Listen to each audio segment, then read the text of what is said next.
নমস্কাৰ বন্ধুসকল, যোনসকলে আসাম DLEDৰ বাবে পঢ়িম বুলি ভাবিছে তেখেতসকলে ভাল খবৰ। SCERT পলৰ পৰা আপোনালোকৰ DLEDৰ কাৰণে নতুন নটিফিকেশ্যন ৰিলিজ কৰিছে। প্ৰথমে অভাৰভিউটো চেক কৰোঁ। এক্সাম নেম হ'ল আপোনাৰ প্ৰি টেষ্ট এক্সামিনেশ্যনৰ কাৰণে হয়, মানে PET কাৰণে হয়, আৰু এক্সাম টাইপ আপোনালোকৰ এন্ট্ৰেন্স এক্সাম হ'ব, আৰু কোৰ্চ আপোনাৰ DLEDৰ কাৰণে হয়।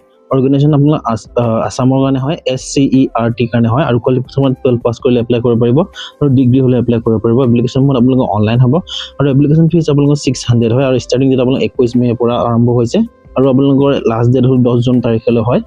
মই আপোনালোকক এডমিশ্যন ডিটেইলছখিনি কৈ দিছোঁ। এক্সাম নেম আপোনালোকৰ প্ৰি এণ্ট্ৰি টেষ্টৰ কাৰণে হয়, ডিপ্ল'মা কোৰ্চৰ কাৰণে হয়, 2 বছৰৰ কাৰণে হ'ব, আৰু 4টা ছেমিষ্টাৰ হ'ব, আৰু একাডেমিক ছিজন 2026 to 2028ৰ কাৰণে হয়, আৰু আপোনালোকৰ টোটেল মাৰ্ক 100 থাকিব, আৰু টোটেল কুৱেশ্যন আপোনাৰ 100 কুৱেশ্যন হ'ব, যদি MCQ টাইপৰ হ'ব, আৰু এক্সাম ডিউৰেশ্যন আপোনালোকৰ 2 ঘণ্টাৰ কাৰণে হ'ব।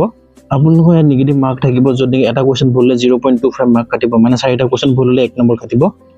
মই আপোনাক এলিজিবিলিটি ক্ৰাইটেৰিয়াখিনি কথা কৈ দিছোঁ। ডমিচিয়েল আপোনাৰ পাৰ্মানেণ্ট ৰেচিডেন্সি অফ আসাম হ'ব লাগিব, আৰু আপোনাৰ কোৱালিফিকেশ্যন হাই ছেকেণ্ডেৰী পাছ নাইবা ডিগ্ৰী হ'লে এপ্লাই কৰিব পাৰিব, আৰু এটলিষ্ট আপোনাৰ 50% মাৰ্ক থাকিব লাগিব ইনক্লুডিং 4th ছাবজেক্ট। আৰু কেণ্ডিডেট যিবিলাক SC ST আৰু ST হিলছ প্লেনৰ পৰা বিলং কৰে তেখেতসকলৰ 5% ৰিলেক্সেশ্যন আছে, মানে 45% হ'লে আপুনি তেখেতসকলে এপ্লাই কৰিব পাৰিব।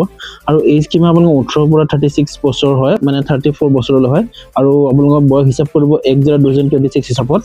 আৰু SC আৰু STP আৰু ST হিলছৰ কাৰণে আপোনালোকৰ বয়সৰ সময়সীমা মানে 2 বছৰ ৰিলেক্সেশ্যন পাব, আৰু মানে তেখেতসকলে আপ টু 36 বছৰলৈ এপ্লাই কৰিব পাৰিব। এপ্লিকেশ্যন ফিজৰ কথা কৈছোঁ। এপ্লিকেশ্যন ফিজ আপোনালোকৰ 600 ৰুপিজ হ'ব। আপোনালোকে ডেবিট কাৰ্ড, ক্ৰেডিট কাৰ্ড নাইবা UPI দি পে'মেণ্ট কৰিব লাগিব। মই আপোনাক এক্সাম পেটাৰ্ণৰ কথা কৈছোঁ। এক্সাম পেটাৰ্ণ মানে আপোনাৰ 2টা ছেশ্যন থাকিব, ছেশ্যন 1 আৰু ছেশ্যন 2। ছেশ্যন 1ত আপোনালোকৰ জেনেৰেল ইংলিছ, জেনেৰেল নলেজ আৰু ৰিজনিং থাকিব, যদি 10 আৰু 15 আৰু 10 কুৱেশ্যন, 10টাকৈ কুৱেশ্যন থাকিব।